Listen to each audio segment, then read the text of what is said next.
Thanks, Samantha. Hello, my name is Alan Medina. I am a Staff Specialist Technical Support Analyst.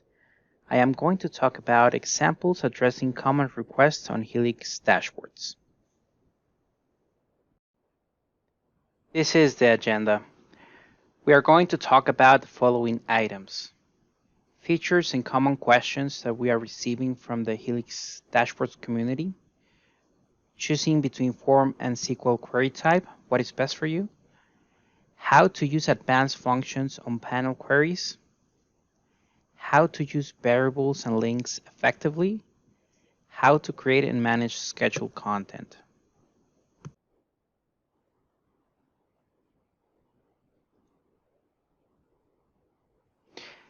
BMC Helix Dashboards offers unified reporting and gives you a consolidated view of data from applications across your environment.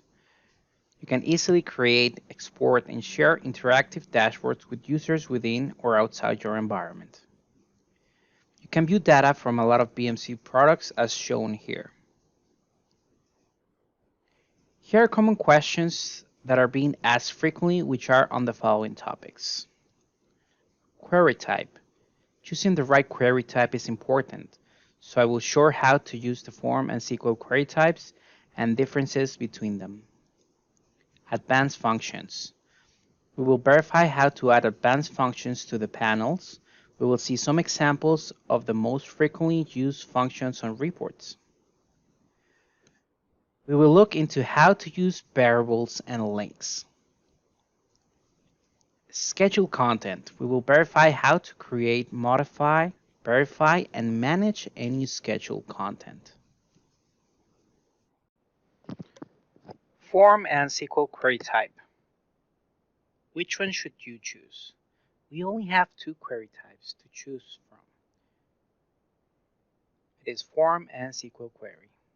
To choose between any query type will depend on your expertise on SQL queries. What are the benefits on each of them?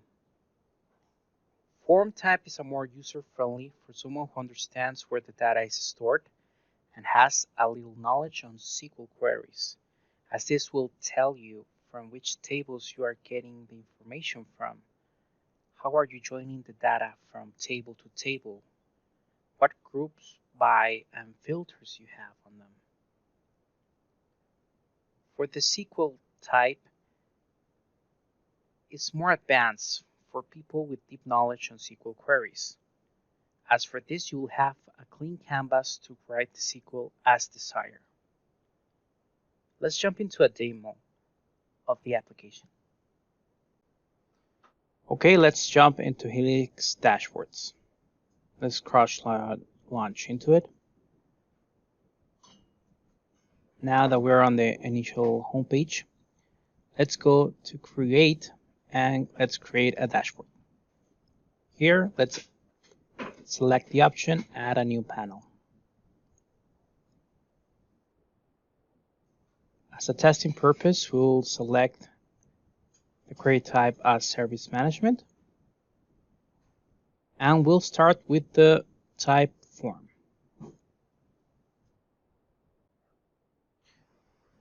Okay, so we have the type form, and we can say format our panel as a table or as a time series. It will depend on your requirement. Okay, as this is a test, we'll enable the show query and sync SQL. What these options will do is that it's going to show us the data that we're selecting here in the canvas.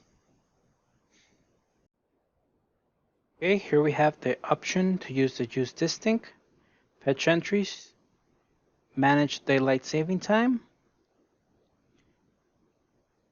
and also you have the header, which you can toggle. What this does is you're able to select the date format that you want the data to be displayed. So we have the form option. We have select form name. For this test, we're gonna be creating a new panel.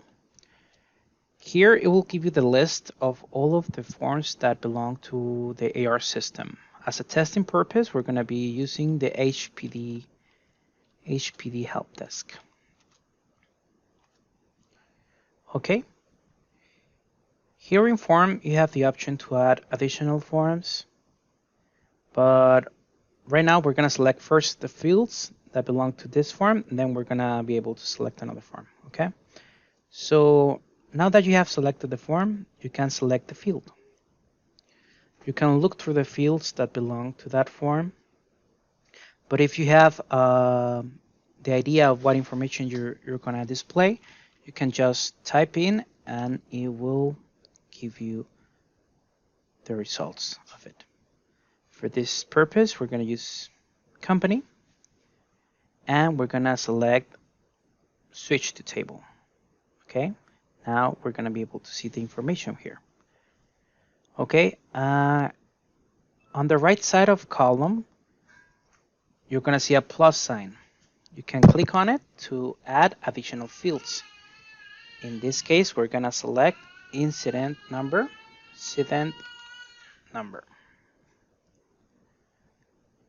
Okay. Also, we're going to add description.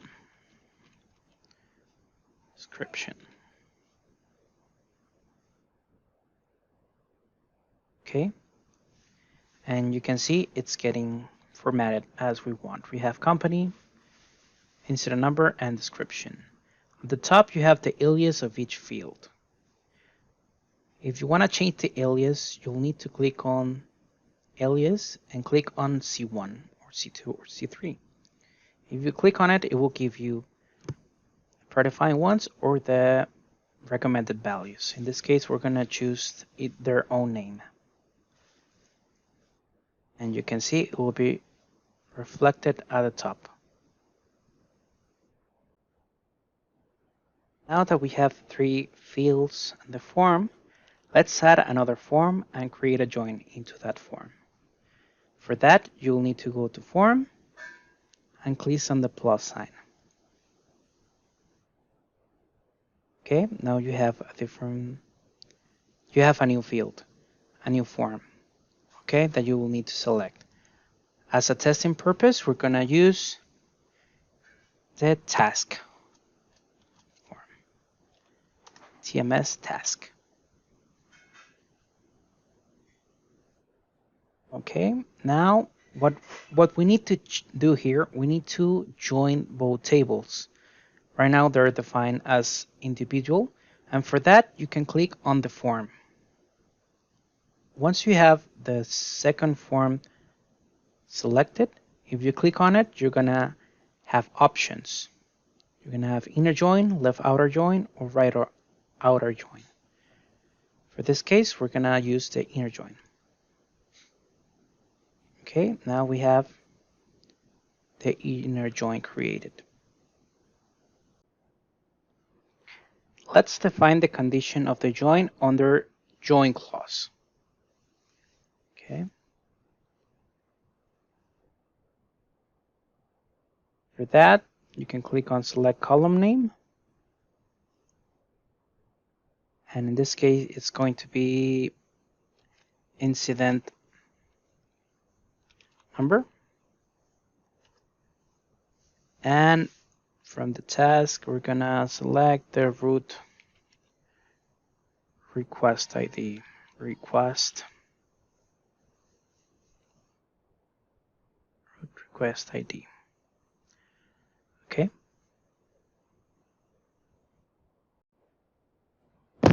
You can also add calculated fields. You can toggle it, enable it or disable it. And you can select the calculated field.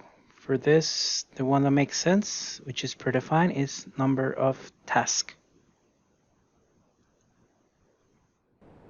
And we can change the alias as well. And here is the data that it's displaying. Okay. As we enable the show query, this will give you an idea how the query is being generated. This is the specific query. that it's using. For example, if you were going to use SQL form, you will only see the SQL as this. This is the format that you will be using in case you select the SQL type as SQL. So now let's jump into the SQL type. So this is the main difference. As for form, you have a lot of options where you can help yourself to identify which form to select or which fields to select, where the join is, where are the filters on the where clause, the group bys, the calculated fields. In the SQL, you don't have any of those helps. You only have the type, the format as, if you want it as a time series or as a table, but that is just the output, and just header, the date format. After that, you only have the complete query. If you have expertise on SQL queries, you will be able to create a query simple and quickly by just using the SQL editor. Okay, those are the main differences in how to use the SQL query types. How to use advanced functions. We will talk about where are they located? Where can we see them when building up a panel? How can we use them? We will go through the main ones, main used when building a panel. What database functions can we use? We will share where the database function list is located with definitions and how to use them. Let's jump into a demo of the application. Okay, as a test, we'll be using three fields: incident number, status, and submit date, which are declared here. To add a date function, or any function at all, you need to add a new field. You can click on the plus icon on the right side under the row of column. Once you click on that, a new column will appear, column row. Okay. Between column and field, you have an icon, a plus icon, that you can click on it. If you click on it, it will depend on what is going to show here. Instead of field, it will show the function that you will be selecting. Okay, so we have these functions. We have basic, which is the field that you click on it. Let's say, for an example, if you go to weekday, this will change. But if you just want to display the value of the field, you will need to select field. Okay, so that is for basic. For aggregates, we can perform the average, the count, the sum, maximum, minimum of any field, which has a number or would be an integer. Okay.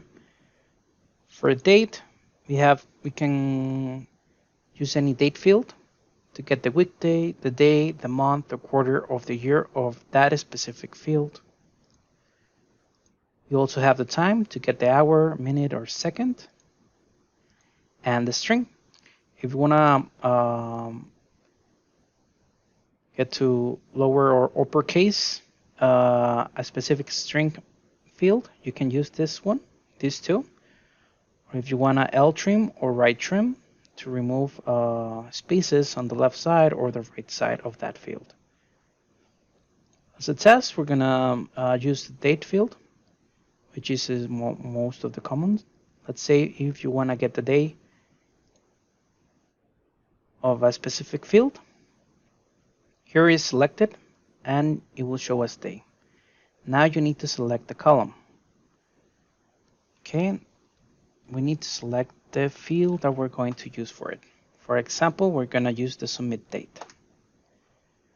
Okay, now if you can see, as it has refreshed, now we have the submit date, which shows us 22/04/29, and we have the date that we gather.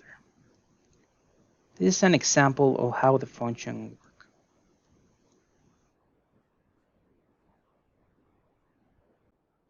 Now, what database functions can we use?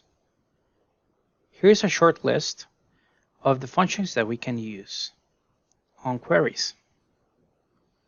Okay, now let's try to use one of them on a demo. Let's jump into it. Now let's try to use one of the database functions as a test. For that, we will need to go to the SQL type, SQL query type. Okay, for this test, we're going to use incident number, status, submit date, and close date. Now, if you want to add, we will need to add the query as shown below. Let's bring the date difference. This is the function that we saw on our table.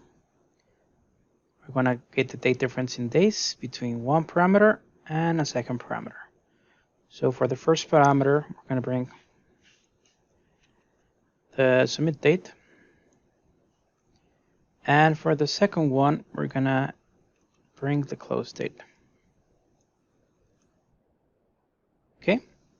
And we're going to name it as reference days. Okay. Now that you have put the values for each of the parameters in the function, you can just refresh it and you're gonna get the correct values for it. Let's try to add another one. Let's say that you want to bring the current date as well. You can do so just by typing the function into it. You should see the current date. This is server time. Okay, you can also use it in the other function that we used earlier, the date difference one. Instead of using on the second value the close date, you can use the current date one. Like that, we'll just refresh it and we'll bring now the difference between them. Now, how to use variables and links effectively. How to define them. They are placeholders for values that you can use in a dashboard query and panel titles. Instead of hard-coding details such as server name or application name, use variables in your queries so that the system picks up the details at runtime. How can we use them effectively? Let's jump into a demo of the application and let's review them. Okay, open any dashboard. For this test, we're going to use the DWP Request Overview dashboard. Once you open any dashboard, in order to create, edit, or delete any variable, you will need to go to Dashboard Settings. Once here, click on Variables. In order to create new variables, you can click on the top right side button that says New. Here you can provide all details in order to create a new one. In this one, we're going to create company webinar. Okay, we're going to put the same thing, company webinar. We can put the description, and the data source is set to BMC Helix. For the query, the query syntax is in JSON, and it looks something like this. Okay, on this query, we're going to bring all the distinct companies, and we're going to save it. Okay, now that it's created, we can go back to variables.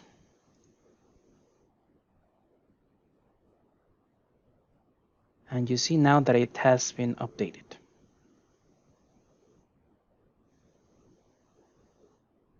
And created. Okay, in order to use it, you will see that it's being used at the top of the dashboard. These are all the variables that are working right now. In order to create new variables, you can click on the top right side button that says New. Here you can provide all details in order to create a new one. In this one, we're going to create company webinar. Okay, we're going to put the same thing, company webinar. You can put the description, and the data source is set to BMC Helix. For the query, the query syntax is in JSON, and it looks something like this. Okay, on this query, we're going to bring all the distinct companies, and we're going to save it. Okay, now that it's created, we can go back to variables.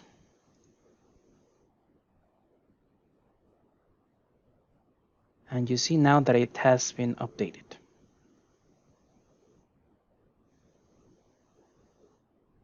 And created. Okay, in order to use it, you will see that it's being used at the top of the dashboard. These are all the variables that are working right now. All variables are placeholder for values that you can use in the dashboard queries and panel titles. Instead of hard-coding details such as server name or company, organization, department, use variables in your queries so that the system can pick up details at runtime. For example, we have these variables, and if you click on them, you will filter and refresh data at runtime.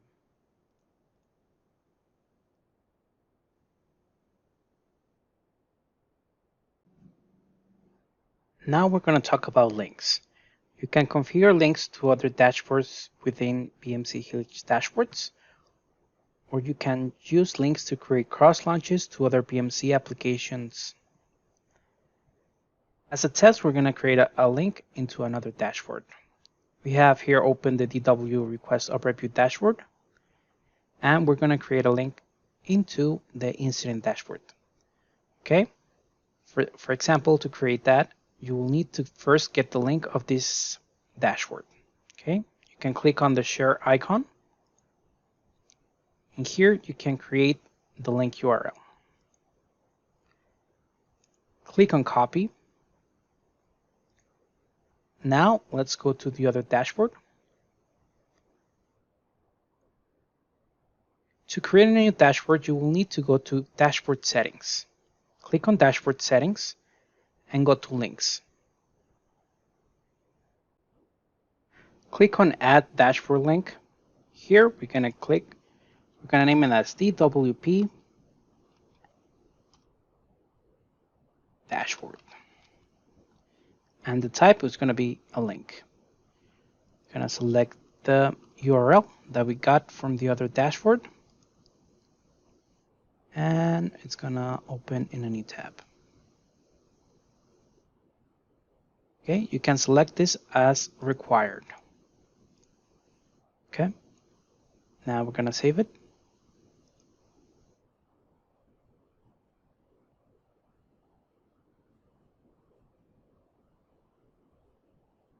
Now it's saved. We have the link. Now let's go back to the incident dashboard, and here we have the copy. We have the link into the DW dashboard. If we click on it, it's going to create a new tab and it's going to open it. Also, you can create access to cross launches into different applications.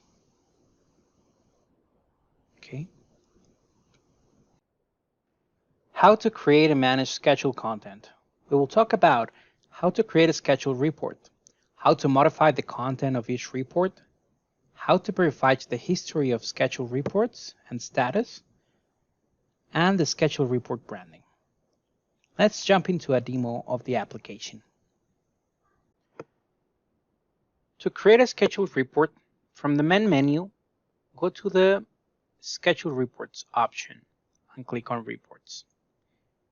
Here you're going to get a list of the existing scheduled reports that exist. If you want to create a new one, you will need to go to the top right side button and click on it, New Scheduled Report.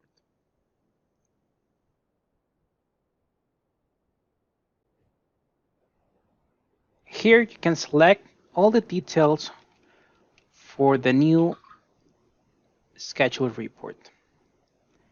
You can select the name, the description, which is optional, and from the dashboard option, you're going to drop down. Here you can select the dashboard that you required.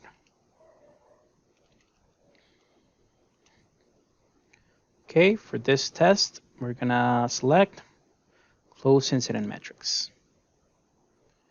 Okay, here you can select the type of how do you want this dashboard to be sent. PDF, CSV, XLS, and you can select the recipients. Here you can type your email address or the user that belongs to the company. Okay, you can also add a subject to it or a custom message. We also have the report options. You have the time range.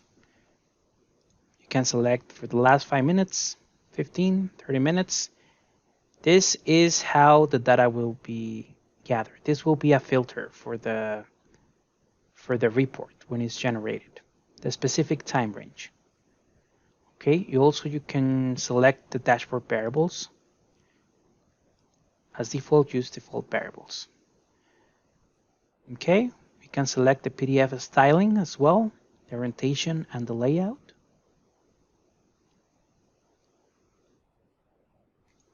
Finally, we have the scheduler. You can select the frequency of this scheduled report if you want it to be yearly, monthly, weekly, daily. For example, weekly, you can select from the drop down which date you want it to be sent.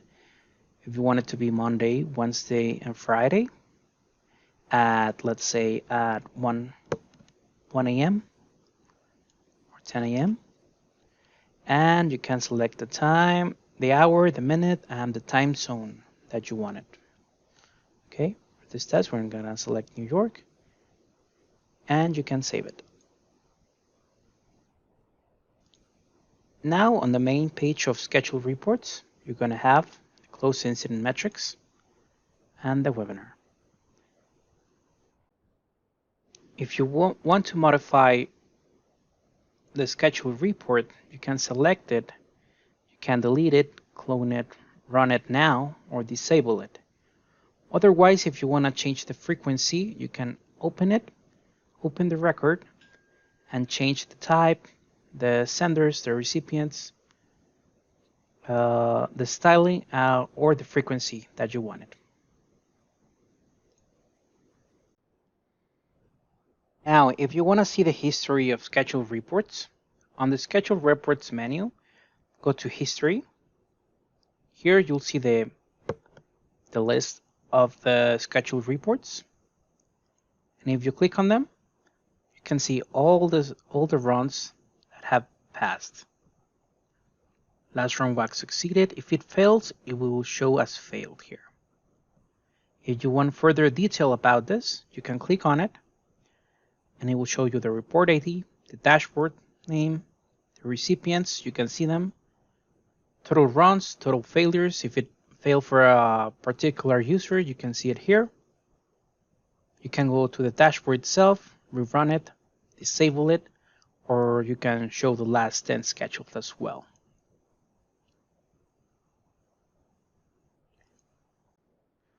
Also, you can sort them by state. If you want to see the ones that have failures or that are pending or that have success, you can select them here.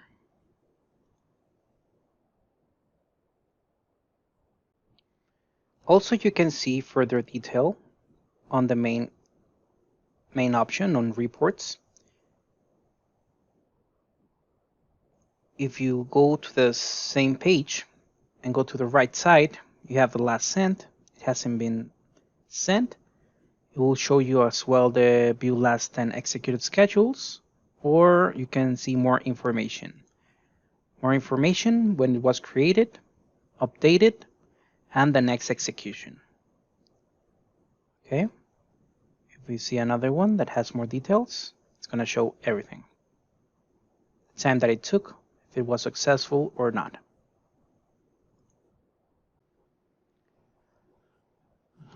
For the report branding on schedules, you will need to go to Schedule Reports and go to Settings. Here you will find the report branding options. You can change your company logo by putting the URL for the image. You can also set a footer text of your company and a footer text URL for your company's website. Also here you can set the email security of the broadcast if you want it to be sent to internal users or to external users as well. You can set the allow domains for external users as well. Okay, here is a summary of the topics that we review on this webinar. This is all that I have for you today. I really wish you enjoyed this webinar and see you on the next one.